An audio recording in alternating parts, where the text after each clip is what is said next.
What's up mga kakida? Ano ba yan? EDSA. Okay, happy Mother's Day sa lahat ng mother. Blow out po namin ang aming kaisa-isang mother dito.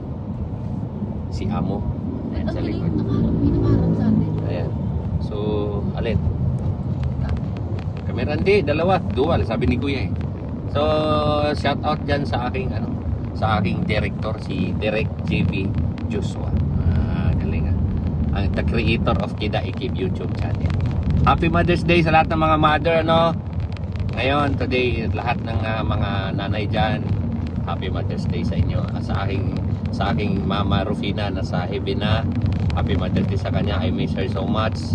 So, kung bigyan ako pagkakataon na ibalik siya, mas okay pa sana para maisakay ko dito sa aming munting kariton. Yun lang, Mother's Day. And then bukas, butuhan na. Bukas, butuhan na. Ang nagtanong sa akin, maraming nag-message, Kuya Kida, dalawang topic lang. Gusto ko may topic ngayon. Bakit daw hindi na kami nakapagpalaro sa Mabitak? And then, sino daw ibubuto ko bukas?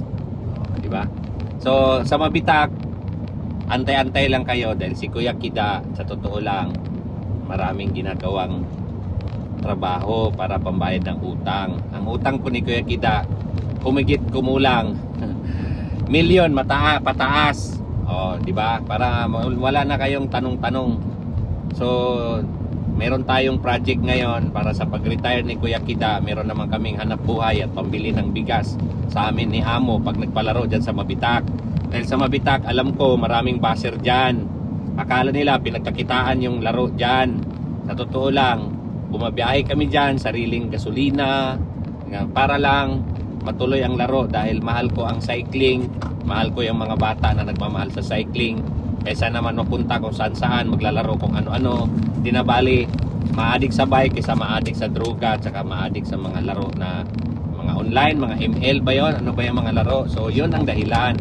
Pero antay-antay kayo dahil babalik kami sa Mabitak pagka medyo naayos na yung mga financial ko ngayon, project. And then pangalawa, may upcoming po tayong palaro na ayusin ko pa yung permit sa Anguno, yung mahabang parang Dumsa, kasi yun mas malapit sa amin sa bahay. Dahil ang totoo kasi niyan, ako po'y dumuduty na kay Grab.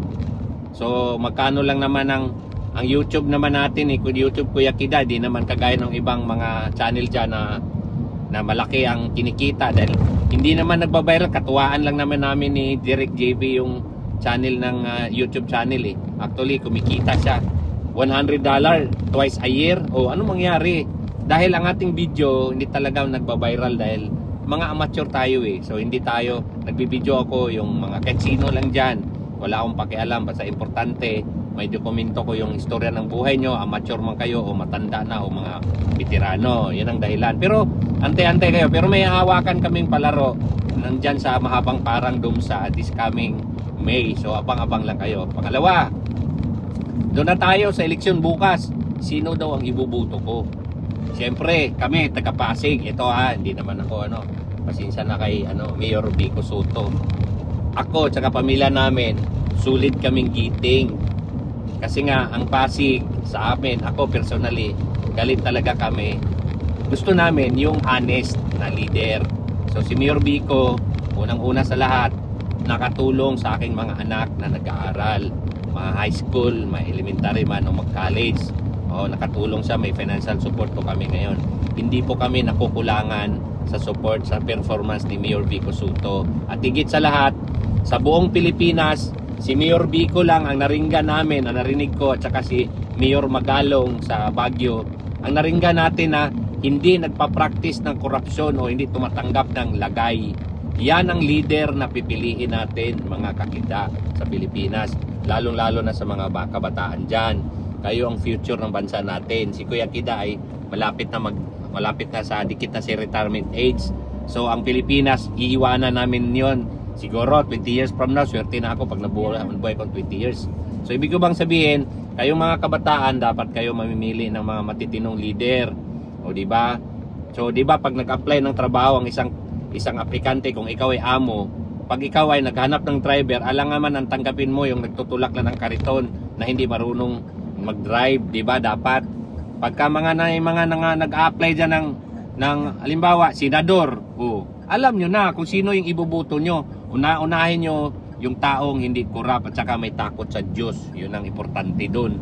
Hindi yung nakukuha tayo sa kung ano-ano dyan, kung ano pinamimigay, kung ano-ano yung mga paik-ik dyan sa entablado. Importante, talagang qualify siya sa in-applyan ng trabaho. Ngayon, sa party list, ito, basta sa mayor, alam nyo na, sa Pasig kami, ako talaga si Mayor Vico ang iboboto ko dahil may takot sa Diyos, saka so solid yon. Siyempre si Mayor Vico hindi naman niya namimili ng mga ka-team niya na hindi qualify at saka hindi kompleto Ricardo. So isulit na isa-swipe ko na lahat yan. Ngayon, doon tayo sa party list. Alam nyo ba na sa paghawak ko ng laro sa Mabitak from 2021 hanggang last year, hanggang ngayon, merong isang tao na kaibigan kong abogado na tumutulong dyan sa palaro. Hindi nyo lang alam. Tutulong siya pangdagdag sa papremyo ng sa Battle of the Champion, etc. Hindi lang sa personal kong buhay nakatulong sa palaro dyan sa Mabitak. Eto, si Attorney Goyo Gregorio Larrazabal. Yon, tumatakbo po siya ngayon under na siya po yung presidente. Nandiyan naman sa Facebook account niya yun. Siya po ang presidente ng Partido sa Bagong Pilipino. Siya po yung sumusuporta sa cycling dahil si Attorney Goyo Larrazabal, siya po talaga ay nagmamahal sa cycling. Siklista po talaga siya. So matagal na yan siya nagpapalaro ng bisikleta sa Ormoc simula tatay niya pa sa alam ko Kaya di ako nagtaka na sa atin dyan sa Battle of the Champions sa Mabitak at sa King of Mabitak, nag-aabot talaga yan ng pandagdag sa papremyo si Attorney Goyo. Kaya hindi lang kami masyadong nakikita dahil busy siya. At saka ako naman, nahiya din ako manghingi. Pero yan siya, nagkukusa yan, bigla na yan nagtitext. Sasabihin siya, nagchat-chat. Kida, punta ka sa akin. Ganon. So, yun ang party list ko sa mga nagtatanong. Yan, number 91. Partido PBP, Partido sa Bagong Pilipino. Ang first nominee po natin dyan, si Attorney Gregorio Larrazabal. Yon, abogado yon.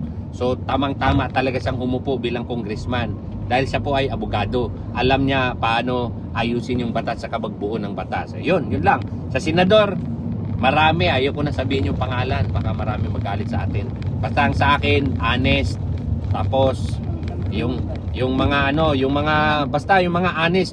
Maraming mga honest dyan.